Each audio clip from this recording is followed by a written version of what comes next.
भंडाऱ्यात अवकाळी पावसाचा तडाखा पाहायला मिळतो। अवकाळी पावसामुळे शेतकऱ्यांचं अतोनात नुकसान झाले। पावसामुळे उन्हाळी धान पिकांचं देखील मोठं नुकसान झाल्याची माहिती।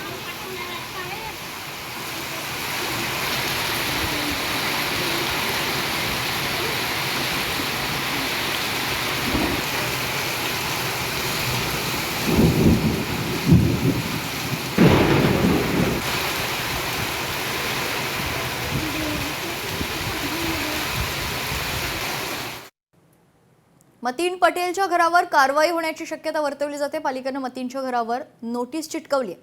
मतीन पटेलने घर अवैधपणे बांधल्याचा दावा पाहायला मिळतो, तर 3 दिवसात स्पष्टीकरण न दिल्यास घर पाडण्याची शक्यता आहे। एक मोठी बातमी समोर येते। मुंबई विमानतळावर कस्टमने मोठी कारवाई केली आहे। 2 दिवसात परकीय चलन आणि अंमली पदार्थ जप्त करण्यात आले। दुबईला जाणाऱ्या प्रवाशाकडून 1 लाख अमेरिकन डॉलर्स देखील जप्त करण्यात आले। जप्त चलनाची भारतीय किंमत तब्बल 93.45 लाख रुपये आहे। बँकॉकहून आलेल्या प्रवाशाकडून 17 किलो हायड्रोपोनिक वीड देखील जप्त करण्यात आले।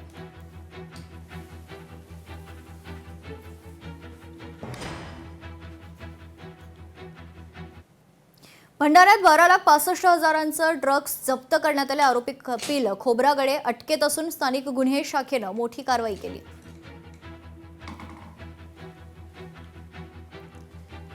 मागील साधारणतः माहिती घेतली, आरोपीची विचारपूस आणि आमच्या अधिकारी आणि अंमलदारांच्या माहितीवरून तो एक 8 दिवसापासून जो आहे तो भंडाऱ्यामध्ये आला होता आणि त्याचं नागपूरचं जे काही कनेक्शन असेल त्या माध्यमातून तो या ठिकाणी ते जे आहे NDPS पदार्थाची जी आहे विक्री करत होता, अशी माहिती सद्य परिस्थितीमध्ये प्राप्त आहे। त्या अनुषंगाने पुढील तपास करून कायदेशीर कारवाई करण्यात येत आहे।